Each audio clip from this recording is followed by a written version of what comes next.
Hello friends, very good morning. Happy Thursday to all of you. So ఇవాళ editorial vocal for local district development councils ఎలక్షన్స్కి సంబంధించింది Jammu and కాశ్మీర్లో. Jammu and Kashmir యొక్క special status తీసేసిన తర్వాత article 370 రద్దు చేసిన తర్వాత వచ్చిన ఫస్ట్ ఎలక్టరల్ ప్రాసెస్ అంటే అక్కడ ఎలక్షన్ జరగడం మొట్టమొదటిసారి. ఇది కూడా లోకల్ ఎలక్షన్స్ అన్నమాట, డిస్ట్రిక్ట్ డెవలప్మెంట్ కౌన్సిల్స్కి ఎలక్షన్స్ జరిగాయి. దానికి సంబంధించిన ఆర్టికల్ ఇది. So before getting in to this, note down this number 9241262391. This is the number for admissions. Whoever wants to join our organization for any course, ఈ నెంబర్కి మీరు call చేసి join కావచ్చు. Especially English improve చేసుకోవాలనుకునే వాళ్ళకి ఇప్పుడే join అయితే మీకు బాగుంటుంది. ఎందుకంటే ప్రజెంట్ కేవలం 2000 రూపీస్కి నేను కోర్స్ ఆఫర్ చేస్తున్నాను. ఇది కాస్త 1 జనవరి నుంచి 3000 అయిపోతుంది, అంటే 1000 రూపీస్ పెరుగుతుంది. ఇన్ఫ్యాక్ట్ నేను లాంచ్ చేసినప్పటి నుంచి ఒకటే ఫీజు ఉంచాం. ఏప్రిల్ 2020 లాంచ్ చేశాను. అప్పటి నుంచి మధ్యలో ఎన్నోసార్లు పెంచుదాం అనుకున్నా కోవిడ్ వల్ల పెంచకుండా అలాగే మెయింటైన్ చేశాను. సో 2021కి ఫ్రెష్గా 3000 రూపీస్ అవుతుంది. జాయిన్ అవ్వాలనుకునే వాళ్ళు ముందే 31st లోపే జాయిన్ అయిపోతే కేవలం 2000కి మీరు జాయిన్ కావచ్చు. సో గ్రామర్, వొకాబులరీ, కాంప్రహెన్షన్ మూడింటిపైన ఫోకస్ ఉంటుంది. Live as well as recorded classes రెండు ఉంటాయి. Plus lifetime validity. This is the beauty of the course. మీరు పూర్తి స్థాయిలో మీకు ఇంగ్లీష్ నేర్చుకున్నారు, మా కాన్ఫిడెన్స్ వచ్చింది అన్నంత వరకు కూడా మీరు కంటిన్యూ అవ్వచ్చు కోర్స్లో. దీనికి ఎండ్ లేదు, కంటిన్యూ అవుతూనే ఉంటుంది. క్లాసెస్ జరుగుతూనే ఉంటాయి. ప్రతిరోజు 7 to 8 PM క్లాసెస్ జరుగుతూ ఉంటాయి. So you can join any time by calling this number, making the payment of 2000 rupees to my number. మ్యామ్కి కాల్ చేస్తే తను చెప్తారు ఎట్లా పేమెంట్ చేయాలి అనేది.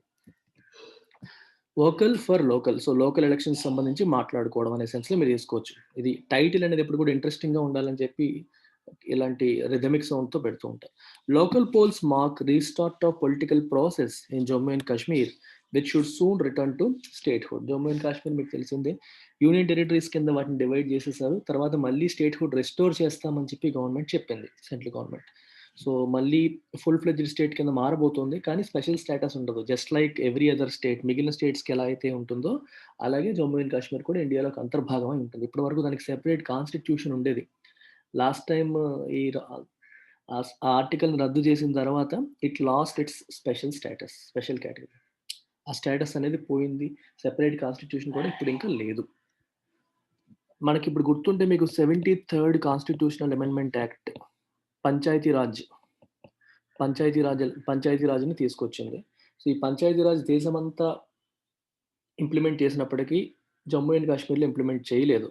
సో డీడీసీ ఎలక్షన్స్ ద్వారా పంచాయతీరాజ్ అంటే లోకల్ గవర్నెన్స్ కూడా ఇక్కడ మొదలైపోయింది ఇప్పుడు. సో 3 కేటగిరీస్ కిందకి వస్తాయి. ఒకటి panchayats, block development councils, district development councils, ఇలా అనమాట. ఇది లోయెస్ట్ లెవెల్ బేసిక్ యూనిట్. ఇది కైండ్ ఆఫ్ మండల్ లెవెల్, తర్వాత district level. This is how it works in Jammu and Kashmir today. The first DDC polls in Jammu and Kashmir had rivals National Conference, the People's Democratic Party, and People's Conference coming together on one platform, the People's Alliance for Gupkar Declaration.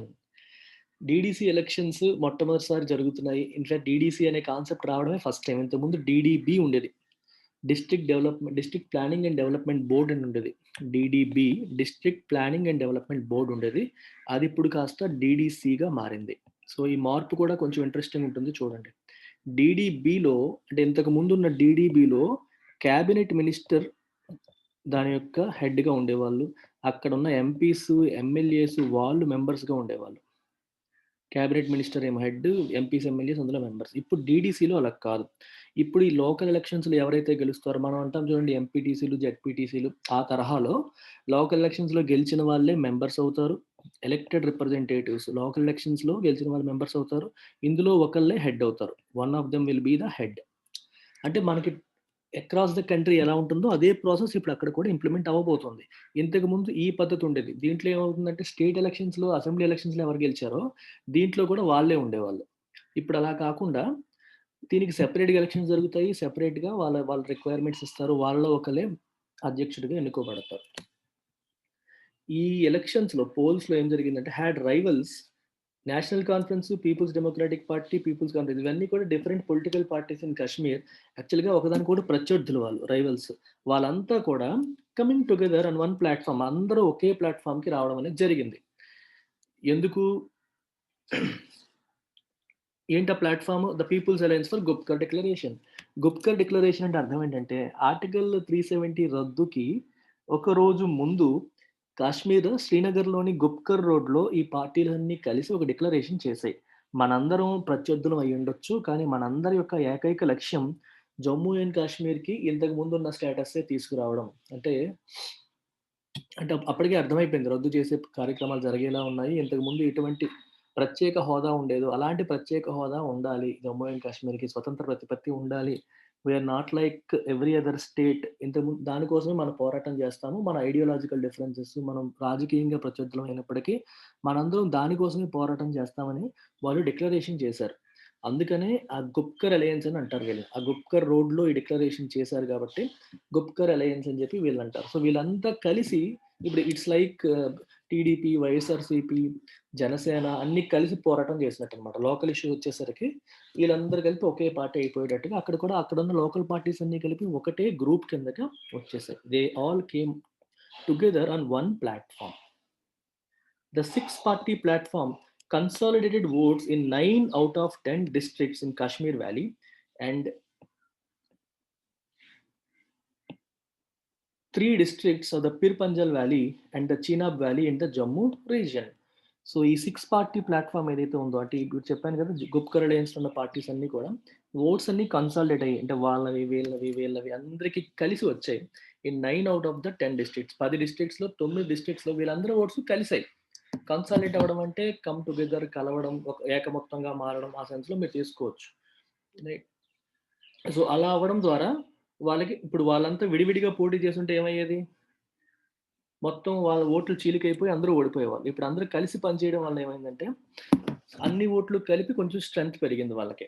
The alliance has won 110 seats out of a total 280 seats and the BJP with 75 seats has emerged as the single largest party. ఈ alliance ఏమో 280 సీట్లు మొత్తం. అందులో 110 సీట్లు వీళ్ళు గెలిచారు. And BJP ఒక్కటే సెపరేట్‌గా పోటీ చేసి 75 సీట్లు గెలిచి సింగిల్ లార్జెస్ట్ పార్టీగా అవతరించింది. ద గుప్కర్ అలయన్స్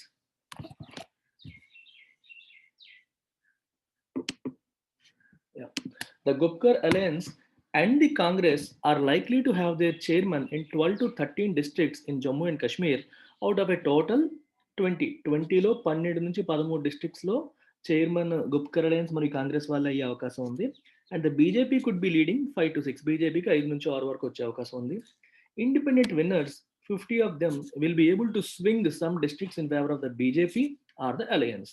మిగిలిన వాటిలో వాళ్ళకి వీళ్ళకి ఎవరికి పూర్తి మెజారిటీ లేని ప్లేస్‌లో ఇండిపెండెంట్స్ 50 మంది ఉన్నారు.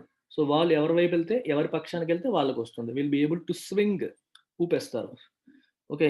ఇన్ ఫేవర్ ఆఫ్ బీజేపీ పక్షానికి వెళ్ళిందనుకోండి రిజల్ట్ వాళ్ళ ఫేవర్‌కి వెళ్ళిపోతుంది. లేకపోతే ఈ గుప్కర్ అలయన్స్‌కి వచ్చేస్తుంది. The alliance sees the poll results as a verdict against the reorganisation of Jammu and Kashmir in 2 union territories and revocation of its special constitutional status on 5th August 2019. Alliance ఏమంటుంది? ఈ ఎలక్షన్ రిజల్ట్స్ అనేవి Jammu and కాశ్మీర్‌ని reorganise చేసింది కదా BJP government. So, దానికి వ్యతిరేకంగా వచ్చిన results verdict అంటే తీర్పు. ప్రజలిచ్చిన తీర్పు ఇది. లేకపోతే బీజేపీకి 75 వచ్చాయి. మాకెక్కువ వచ్చాయి గదా! అని చెప్పి వాళ్ళు చూపిస్తున్నారు. అలా చెప్పుకుంటున్నారు. 2 యూనియన్ టెరిటరీస్‌గా మరియు దానికి కూడా స్పెషల్ కాన్స్టిట్యూషనల్ స్టేటస్‌ని రివోక్ చేశారు. రిమూవ్ చేసేసారు. రివోక్ అంటే టేక్ అవే తీసేయడం. ఆ స్టేటస్‌ని కూడా తీసేయడం అనేది జరిగింది. ఎప్పుడు ఆగస్టు 5న 2019 ఆగస్టు 5న తీసేశారు. 2 యూనియన్ టెరిటరీస్‌గా మార్చారు. ఆ నిర్ణయానికి వ్యతిరేకంగా వచ్చిన ప్రజల యొక్క తీర్పుగా గుప్కర్ అలయన్స్ దీన్ని చూస్తోంది. This was the first electoral process after the center ended J&K special status and the alliance had pledged to fight for its restoration. Jammu and Kashmir యొక్క స్పెషల్ స్టేటస్‌ని సెంటర్ రిమూవ్ చేసిన తర్వాత, ఎండ్ చేసిన తర్వాత జరిగిన మొట్టమొదటి ఎలక్టోరల్ ప్రాసెస్. ఫస్ట్ ఎలక్షన్స్ ఇవి. Local కావచ్చు, ఏవైనా కావచ్చు. అసెంబ్లీ ఎలక్షన్స్ ఇంకా జరగలేదు. ఎందుకంటే ఫుల్ స్టేట్‌హుడ్ ఇంకా రిస్టోర్ చేయలేదు. యూనియన్ టెరిటరీస్‌గా మార్చారు. తర్వాత జరిగిన మొట్టమొదటిది డెమోక్రాటిక్ అండ్ ఎలక్టోరల్ ప్రాసెస్ ఇదే. సో, అలయన్స్ ఏం చెప్పింది? ప్రతిజ్ఞ చేసింది. Had pledged to fight for its restoration. Jammu and కాశ్మీర్‌కి ఏదైతే స్పెషల్ స్టేటస్ పోయిందో అది మళ్ళీ తీసుకొచ్చేంత వరకు మేము ఫైట్ చేస్తామని చెప్పి వాళ్ళు ప్లెడ్జ్ చేశారు. ప్రతిజ్ఞ చేశారు. The fears of the regional parties that the polls may be rigged were allayed by the final results. Regional parties ఏమనుకున్నాయంటే మొత్తం యూనియన్ టెరిటరీస్‌గా ఉంది. కేంద్ర బలగాలన్నీ ఉన్నాయి. వాళ్ళు ఫుల్‌గా వాళ్ళ ఇన్‌ఫ్లూయెన్స్ ఉపయోగించి పోల్స్‌ని రిగ్ చేసేస్తారేమో అని చెప్పి ఫస్ట్ భయపడ్డాయి ఈ regional parties. And those fears were allayed. Allay అంటే రిమూవ్ ఫియర్. ఫియర్ అనే పదం వచ్చింది చూడు. ఎలే అంటే ఒక భయాన్ని, ఒక కన్సర్న్‌ని, ఆందోళనని తొలగించడాన్ని ఎలే అంటాం. ఏఎల్ఎల్ఏవై. అంటే ఒక నెగెటివ్ ఫీలింగ్‌ని మనలోంచి రిమూవ్ చేయడానికి ఉపయోగించే పదం ఎలే. ఆ ఫియర్స్‌ని ఏది రిమూవ్ చేసింది? Final results. ఎందుకంటే మనకి రిజల్ట్స్ అన్నీ వాళ్ళకి ఫేవరబుల్‌గా వచ్చాయి కదా! సో, భయం లేకుండా పోయింది ఇప్పుడు. ఇంతకుముందు రిగ్ చేసేస్తారేమో, వాళ్ళకి పవర్ ఉంది, మనం ఏం చేయలేమని భయపడ్డారు. బట్ ఆ భయాలేమి నిజాలు కాదు. హౌవెవర్ అయినప్పటికీ the withdrawal of security to leaders and candidates of the Gupkar alliance and restrictions on their campaigning had raised concerns about the process. అయినప్పటికీ అంటే ఏంటంటే ఇక్కడ ఇక్కడ బీజేపీ గవర్నమెంట్‌ని పాజిటివ్‌గా చూపించారు. ఏ రకంగా చూపించారు? వాళ్ళేమన్నా రిగ్ చేస్తారేమో అని భయపడ్డారు. కానీ అలా అనుకున్నదేమీ జరగలేదని పాజిటివ్‌గా చెప్తూ, మళ్ళీ హౌవెవర్ అన్నారు. హౌవెవర్ అంటే అయినప్పటికీ. సో, ఇంతకు ముందు చెప్పిన దానికి కాంట్రాస్ట్ వస్తుంది. కొంచెం నెగెటివ్ సెన్స్‌లో. ఇప్పుడు పాజిటివ్ సెన్స్‌లో చెప్తూ మళ్ళీ హౌవెవర్ అనేసరికి నెగెటివ్ సెన్స్. నెగెటివ్ సెన్స్ ఏంటి ఇక్కడ? The withdrawal of security to leaders and candidates of Gupkar alliance. Gupkar అలయన్స్‌కి చెందిన లీడర్స్ మరియు క్యాండిడేట్స్‌కి ఉన్న సెక్యూరిటీని విత్‌డ్రా చేసేసారు. రిమూవ్ చేసేసారు. And restrictions on their campaigning. వాళ్ళ ప్రచారానికి కూడా రెస్ట్రిక్షన్స్ పెట్టారు. మీరు అది మాట్లాడకూడదు, ఇక్కడికి వెళ్ళకూడదు, ఇలా చేయకూడదని చాలా రెస్ట్రిక్షన్స్ పెట్టడం అనేది జరిగింది. It had raised concerns about the process. అందువల్ల ప్రాసెస్ మీద కొన్ని కన్సర్న్స్ రైజ్ చేయాల్సొచ్చింది. అంటే రైజ్ రైజ్ చేయడం జరిగింది. కన్సర్న్స్ వచ్చాయి దానివల్ల. అంటే ఇప్పుడు చూడండి, ఇప్పుడు అపోజిషన్ పార్టీ వాళ్ళు ప్రచారానికి మనం అడ్డు పెట్టామనుకోండి, అంటే ప్రాసెస్ కరెక్ట్‌గా ఉందా? ప్రాసెస్ కరెక్ట్‌గా లేదు. వాళ్ళకి ఫేవరబుల్‌గా ఎలక్టరల్ ప్రాసెస్‌ని వాళ్ళు మార్చుకుంటున్నారు అనే భావన, అనే ఆందోళనలు రావడానికి అవకాశం ఉంటుంది. అలా జరిగింది. బట్ అల్టిమేట్‌గా వీళ్ళే ఎక్కువ గెలిచారు కాబట్టి పెద్ద ప్రాబ్లమ్ రాలేదు. The sudden moves against valley-based politicians in the Roshni land scam, cricket scam, and other cases by the Enforcement Directorate, and the arrest of PDP leader Wahid ur Rahman Parra just days after he filed his nomination, all amounted to undesirable use of the state machinery with a political intent. So రీసెంట్‌గా ఏం జరిగాయంటే, సడెన్‌గా జరిగిన విషయాలు చూడండి. Valley based politicians, Roshni land స్కామ్‌లో కొంతమంది పొలిటీషియన్స్‌ని arrest చేయడం. అలాగే క్రికెట్ స్కామ్‌లోను, ఇంకా వేరే కేసెస్‌లోను ఎన్ఫోర్స్‌మెంట్ డైరెక్టరేట్ వాళ్ళపైన కొన్ని కేసులు పెట్టడం. అలాగే పీడీపీ లీడర్ వహీద్ ఉర్ రెహమాన్ పర్రాని అరెస్ట్ చేయడం. Just days after he filed his nomination. Nomination వేసిన కొన్ని రోజులకే అతను అరెస్ట్ చేయడం. ఇవన్నీ కూడా ఆల్ అమౌంట్ టు అంటే హావ్ ఈక్వల్ ఎఫెక్ట్ ఆఫ్ అని అర్థం. ఏంటా equal effect? Undesirable use of state machinery with a political intent. అంటే రాజకీయ ఉద్దేశంతో స్టేట్ మెషినరీ అంటే ప్రభుత్వ యంత్రాంగాన్ని అన్‌డిజైరబుల్ యూజ్ ఉపయోగించని, అంటే మనం కోరుకోని విధంగా ఉపయోగించినట్టుగానే వస్తుంది. అంటే ప్రభుత్వం మన చేతిలో ఉంది. పవర్ మన చేతిలో ఉంది. సీబీఐ, ఎన్ఫోర్స్‌మెంట్ డైరెక్టరేట్, పోలీసులు వీళ్ళందరూ మన చేతిలో ఉన్నారు. ఇదంతా ప్రభుత్వ యంత్రాంగం. ప్రభుత్వ యంత్రాంగాల్ని ఎవరు కోరుకోని విధంగా ఉపయోగించడం. ప్రభుత్వ యంత్రాంగం అనేది ప్రభుత్వం కోసం పనిచేయాలి. ఇలా పొలిటికల్ పార్టీ యొక్క ఉద్దేశాల కోసం మనకి పలానా పార్టీ అంటే కోపం అని చెప్పి వాళ్ళపైన కేసులు పెట్టడానికి గవర్నమెంట్ యంత్రాంగాన్ని వాడుకోవడం మనం యాక్సెప్ట్ చేస్తామా? అది కరెక్టా? కాదు. కానీ అలా చేయడం కింద ఇది వస్తుంది అని చెప్పి అంటున్నారు.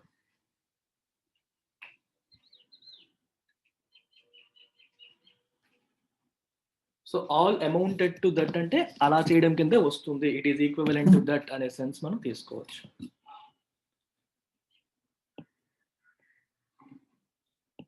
The polls, however, came to be seen as the restoration of the democratic process in Jammu and Kashmir, which saw arrests of most regional leaders last year and the suspension of political activities to a large extent. మళ్ళీ however అంటే contrast. ఇక్కడ negative సెన్స్‌లో వచ్చింది కదా! ఇప్పుడు మళ్ళీ positive సెన్స్‌కొస్తుంది. ముందు negative ఉంటే తర్వాత పాజిటివ్, ముందు పాజిటివ్ ఉంటే తర్వాత నెగెటివ్. అలా మీరు అర్థం చేసుకోవచ్చు. అయినప్పటికీ ఇలా అన్‌డిజైరబుల్ యూజ్, స్టేట్ మెషినరీ ఇవన్నీ మాట్లాడారు. రాజకీయ దురుద్దేశాలతో వాళ్ళని ఉపయోగించినట్టుగా అనిపిస్తుంది అని చెప్పి అన్నీ మాట్లాడుతూ అల్టిమేట్‌గా ఏం చెప్తున్నారు చివరిగా ఏం చెప్తున్నారు? The polls came to be seen as the restoration of democratic process in Jammu and Kashmir. Jammu and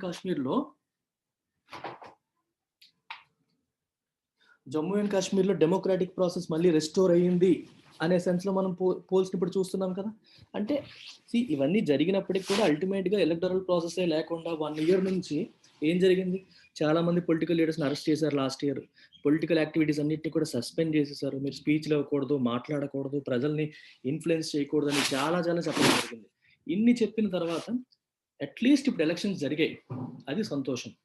democratic process అనేది రెస్టోర్ అయ్యింది. అది హ్యాపీ న్యూస్ అనేది ఇక్కడ ఉద్దేశం అన్నమాట.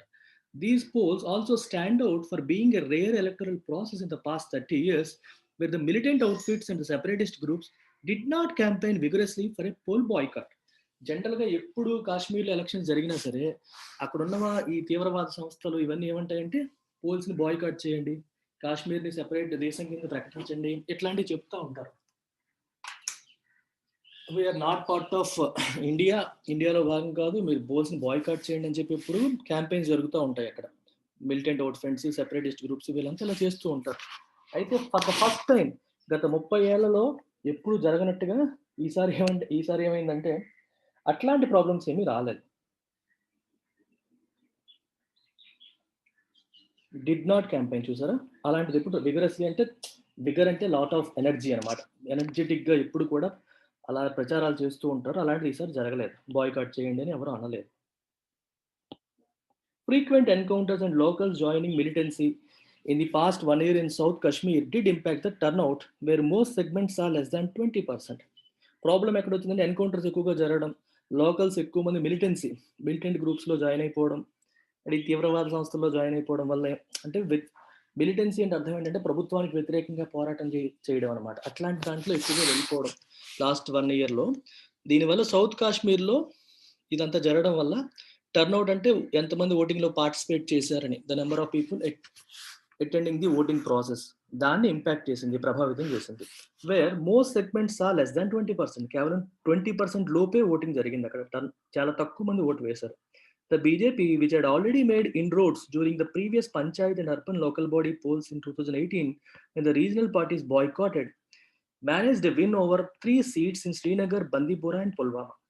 2018 జరిగిన లోకల్ బాడీ పోల్స్లో ఆల్రెడీ బీజేపీ ఇందులోకి ఎంటర్ అయిపోయింది. అప్పుడు లోకల్ పార్టీస్ అన్ని కూడా, రీజనల్ పార్టీస్ అన్ని కూడా బాయ్కాట్ చేశాయి ఎలక్షన్స్ని. ఆ టైంలో బీజేపీ చాలా సీట్లు గెలుచుకోవడం జరిగింది. ఇప్పుడు శ్రీనగర్, బందీపుర, పుల్వామాలో 3 సీట్లు బీజేపీ గెలిచింది ఈసారి. The low turnout notwithstanding అంటే in spite of the low turnout అంటే తక్కువ మందే ఓటింగ్లో పార్టిసిపేట్ చేసినప్పటికీ అని అర్థం. This comes as a shot in the arm for the image of the party. Okay, తక్కువ మంది వచ్చినప్పటికి కూడా బీజేపీకి this comes as a shot in the arm for the image of the party. BJP యొక్క ఇమేజ్కి ఇది ఒక encouraging sign. Shot in the arm అంటే చేతిలో ఒక ఆయుధం లాగా, మంచిగా అసలు ఎలాగా మనం జమ్మూ అండ్ కాశ్మీర్కి ఉన్న స్పెషల్ కేటగిరీ స్టేటస్ని, మన స్పెషల్ స్టేటస్ని మనం రిమూవ్ చేసేసామో, పార్టీని అసలు పట్టించుకోరేమో, అసలు మొత్తం డెసిమేట్ చేస్తారేమో అనే భయాలు ఉంటాయి. అట్లాంటిది ఇన్ని సీట్లు గెలుచుకోవడం అనేది ఒక encouraging sign. It's like a shot in the arm. యుద్ధంలో పోరాటం చేస్తున్నప్పుడు సడన్ గా నీకు ఆయుధం దొరికితే నువ్వు ఎలా ఫీల్ అవుతావు?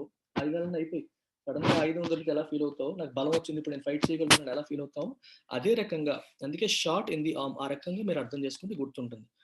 మనకి చేతికి సడన్ గా వచ్చిన ఒక ఆయుధం లాగా, ఒక పాజిటివ్ ఫీలింగ్ లాగా, ఒక ఎంకరేజింగ్ సైన్ లాగా, ఒక ఎంకరేజింగ్ ఈవెంట్ లాగా మీరు తీసుకోవచ్చు for the image of the party.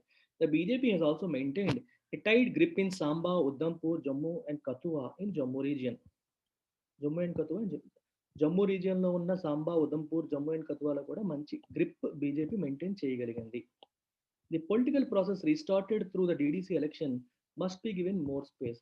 DDC elections ద్వారా మొదలైన ఈ పొలిటికల్ ప్రాసెస్కి వెంటనే ఎండ్ చేసేయకూడదు. You should give them more space. అంటే ఇంకా పొలిటికల్ ప్రాసెస్ కంటిన్యూ అవ్వాలి. నెక్స్ట్ ఇంకా ఏ ఎలక్షన్ జరగాలి అవి కూడా జరిపేయాలి. కంప్లీట్గా శ్రీనగర్, జమ్మూ అండ్ కాశ్మీర్ని ఫుల్ స్టేట్ కింద మార్చేసేయాలి. మళ్ళీ ఇప్పుడు యూనియన్ టెరిటరీస్ నుంచి మళ్ళీ స్టేట్ హుడ్ ఇచ్చేయాలి అనేది పాయింట్ అక్కడ. The center must appreciate the role of regional parties in moving towards peace and stability in Jammu and Kashmir. Regional parties కూడా పెద్దగా గొడవ పెట్టకుండా పీస్ అండ్ స్టెబిలిటీ కోసం వాళ్ళు కూడా కష్టపడుతున్నారు. శాంతి మరియు స్టేబుల్ ఎన్వైరన్మెంట్ పెట్టడం కోసం రీజనల్ పార్టీస్ కూడా పోరాటం చేస్తున్నాయి అనే విషయాన్ని సెంటర్ గుర్తించాలి. ఇక్కడ అప్రిషియేట్ అంటే గుర్తించాలి అని అర్థం. గుర్తించాలి.